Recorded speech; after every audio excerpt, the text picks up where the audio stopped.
Downstairs. That's incredible, isn't it? Hearing her say this, she and I both looked down. She then, with a worried expression, murmured, "Is it safe?" I understood her worry, so I tightly held her hand, hoping to give her some comfort. I realized there was no need to hold back my overwhelming emotions anymore. "It's going to be okay." When I assured her of this, she joyfully hugged me. I tenderly hugged her back.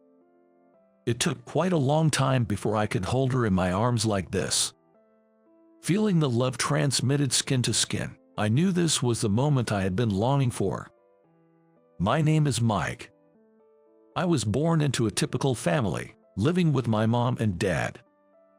I was a shy and quiet child, but I entered my rebellious phase around middle school. I wished I could have been just a cheeky one, but unfortunately, it was rather severe. My quiet dad and I spoke even less, and my relationship with my mom became strained. Whenever I opened my mouth, I would spew abusive words at my mom and sometimes just continue to ignore her. I skipped school without permission and had unauthorized sleepovers at friends' houses. But my mom would scold me at times and patiently listen to me at other times. We occasionally had verbal fights, but she never once rejected who I was as a person. Looking back, she really was a wonderful mom. One day, I was wandering around the nighttime city streets, following a delinquent senior. My mom, who had been looking for me, found me there. Mom and Dad apparently searched for me until midnight since I didn't come home. Honestly, I was a bit moved that my mom would do anything for me. But it was embarrassing to have my seniors know my mom was looking for me, and it was embarrassing to show my emotions to my mom. So, that day, I shook off my mom's attempts to take me home and ran away. In the end, I didn't return home but stayed at the senior's house. However, the next day, I deeply regretted it. When I woke up at the senior's house, I saw numerous missed calls on my cell phone. There were dozens of calls from my dad. With a bad feeling, I reluctantly called my dad back. Despite the many calls, my dad was calm. "You know the general hospital near home, right? Come here. No need to rush. Your mom's waiting, but take your time," he said. But his voice was clearly strained, and contrary to his words, I rushed to the hospital after hearing I didn't need to. I hurriedly caught a taxi and rushed to the hospital.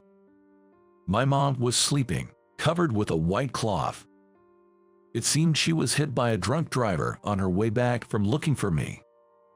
If I had come back with her, if she didn't have to go looking for me, if I hadn't acted out so foolishly, I blamed myself and withdrew from the world. Tears wouldn't come out. I simply closed the curtains, spending the day gazing into the pitch-black space. At that time, I was supposed to be preparing for high school entrance exams, but I didn't take them. My kind dad silently watched over me, daily placing food he struggled to cook in front of my room. Despite losing someone important, he never blamed me, the cause of it, even once. I didn't know how to respond to his kindness. After realizing the magnitude of my actions and their irrevocability, the feeling of despair grew day by day. One day, the president of the food production company where my mom worked visited. My mom, it seemed, worked as an executive assistant at the company dealing mainly with condiments. I knew she worked at a food production company, but I never thought she would be bustling about as an executive assistant. The president spoke of my mom's work ethic outside my room. He would come around every other day to share fond memories of my mom, despite his busy schedule. About a week into this routine, he said, "Your mom used to say she was proud of you." I had been quietly listening until then, but at his words, I involuntarily dashed out of my room to confront him. "That can't be true. I am just a childish brat who skips school and rebels against parents and teachers. Proud of me. That must be your consolation. There's no way my mom thought that. She must have been disgusted by me. Don't fabricate things." To my outburst, the president just smiled. "It's true. Your mom had difficulty having children. She wanted to experience all the facets of parenthood, to hold her child, travel together, have parent-child arguments, be called old lady during rebellious phases. Behind the president, my dad was nodding, his eyes brimming with tears. I was at a loss for words. Wanting to be called old lady and to have arguments.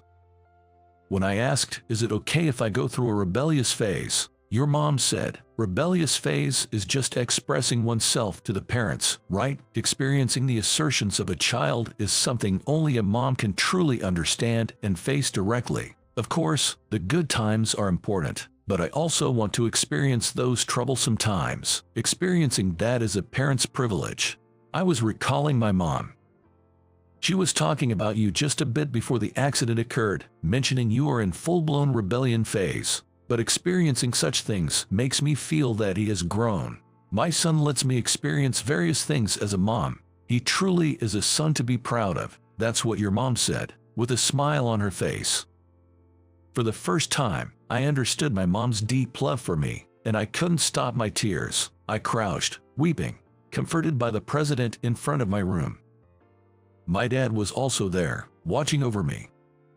From that day, I stopped being a recluse. Knowing my mom's thoughts made me want to face forward.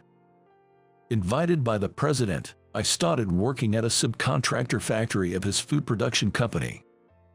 He told me I could aim to take high school exams while working or pursue something else I might find. He provided a place for me until I could find my dream. But still, without a dream at that time, I devoted myself to the job at hand. Everyone in the factory, including the president, knew my circumstances, and they were strict but kind. Since I didn't take the high school exams, everyone took turns helping me study during breaks. In the workplace with many older people, I met a girl of my age.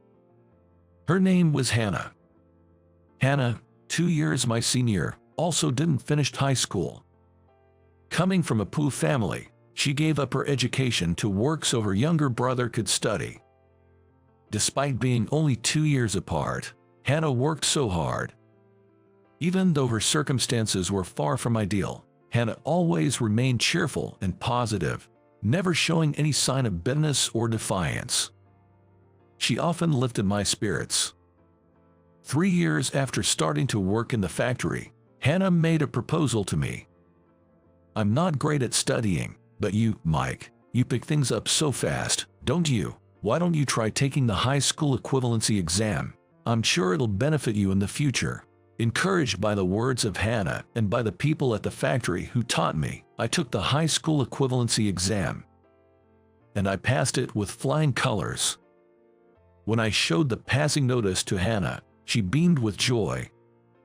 I guess that's what people mean when they say someone has a blooming smile. At that moment, I realized I had feelings for Hannah. I was promoted to a full-time employee when I turned 20. And by the time I was 23, I was called to the main office. Hannah and I were still in touch, but our relationship didn't progress. It seemed like Hannah saw me as a family member or a younger brother, so I didn't have the courage to confess my feelings to her.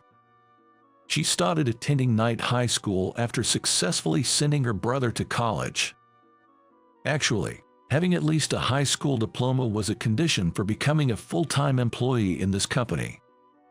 Hannah aimed to become a full-time employee after obtaining her high school diploma. When I was to move to the main office, she was more delighted by my promotion than I was. "Amazing. Keep it up. I'll do my best too." Hannah, who always supports people straightforwardly, seemed indeed a wonderful woman. I then accumulated achievements in the sales department of the main office and served as a section chief. Hannah retired when she got married at 27. It was shocking, but it was my fault for not having the courage to tell my feelings. Hannah didn't have a wedding, so I never met her husband, but she seemed very happy. Seeing her smile, blessing her was the only option for me. After turning 30, it was decided that I would be transferred as the head to the HR department, a department with only highly educated people. This transfer, where a young punk like me would go to a department full of highly educated people, was unprecedented. I was taken in by the president, and I had been doing my best to handle the tasks at hand. I had always wanted to live a life that wouldn't shame my mom. I managed to get here with the help of the people around me. I had nothing but gratitude for everyone who had supported me up until now. Finally, my first day as a department head arrived. However, I was suddenly made aware of the unhealthy mindset of this department. I was asked by the section chief of the new department about which university I graduated from. Since it wasn't something to hide, I honestly said I dropped out of junior high. Before I could tell him that I had obtained my high school equivalency after joining the company, he immediately started looking down on me. "Junior high dropout, are you sure you're in the right place? Everyone here is highly educated. I don't need a junior high dropout as my subordinate. Please, leave." It seems that he thought I was another employee who was transferred on the same day. I was pissed off at the section chief's disdainful attitude. The people at the factory and Hannah who saved me may not have been highly educated, but they were all wonderful people. Feeling looked down upon because of lower education felt like those people were also being looked down upon. I don't need a subordinate who discriminates based on educational background either. Subordinate. The perplexed section chief and I faced each other. I've been assigned here from today.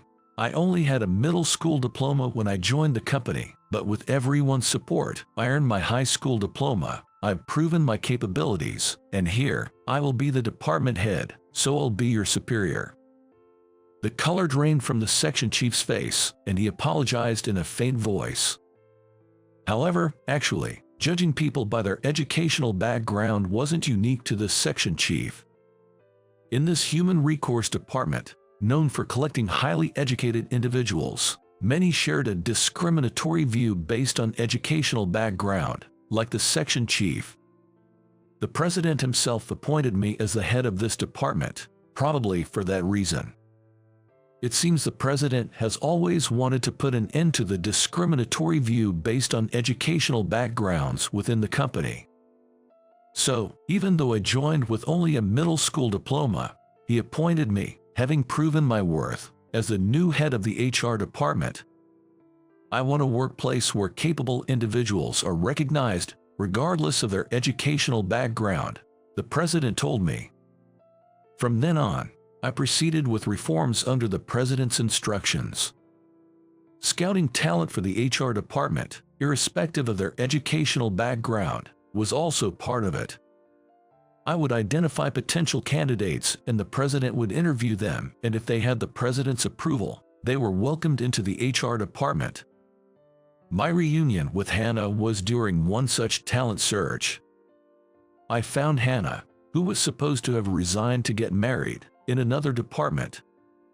When I heard about an excellent employee, I checked the employee list and found out it was Hannah. Hannah and I met at a cafe after work to talk. It turns out, Hannah had divorced her husband and returned to the company. Apparently, her husband's bad drinking habits were the reason for the divorce. "I could have supported you if you had told me," I said, to which Hannah smiled weakly. "I wanted to tell you, Mike, but I didn't want to worry you." Hannah, who spoke so, didn't have her usual brightness or smile. I could feel how painful her marriage had been, and it saddened me. I told Hannah that I want to support her from now on, and she should consult me about anything. I believe Hannah is the talent needed to change the current HR department, but whether to welcome Hannah to the HR department or not was up to the president. As a result of the interview with the president, recognizing Hannah's abilities and humanity, it was decided she would join the HR department. Initially, Hannah, who, like me, only had a high school diploma, was not readily accepted by the others. However, with her diligent work and steadily accumulated achievements, others gradually began to open up to her. We, together, laid a good foundation for a workplace unrelated to educational backgrounds. Hannah seemed to regain her spirits, seemingly well suited for the job in the HR department. Watching her regain her sparkle, I, too, found my long-sealed feelings for Hannah rekindled. By this time, Hannah and I had started meeting privately as well. We lived near each other, so it was just casual dinners or me giving her rides home after work. We weren't dating. But one day, an incident occurred. It was a day off, late at night, when I received an urgent call from Hannah. "Help me." I rushed to Hannah's house to find a man banging on her apartment door, calling out her name. I called the police and had the man taken away and protected Hannah. After the police restrained the man, Hannah came out of the house, trembling with fear, and clung to me. My heart raced as I stayed by Hannah's side while she spoke with the police officer. Since it was already late at night, we decided to talk more about it the next day. I urged Hannah, who was still scared, inside the house.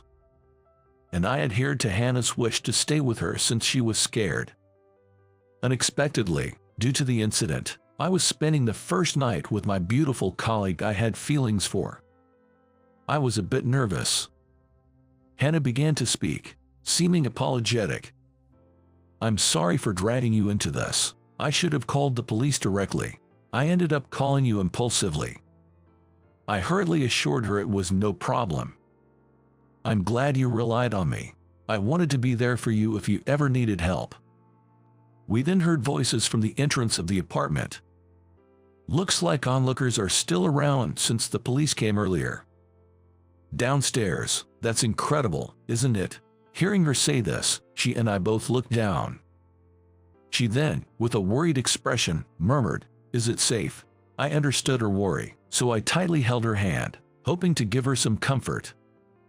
I strongly felt I wanted to protect her.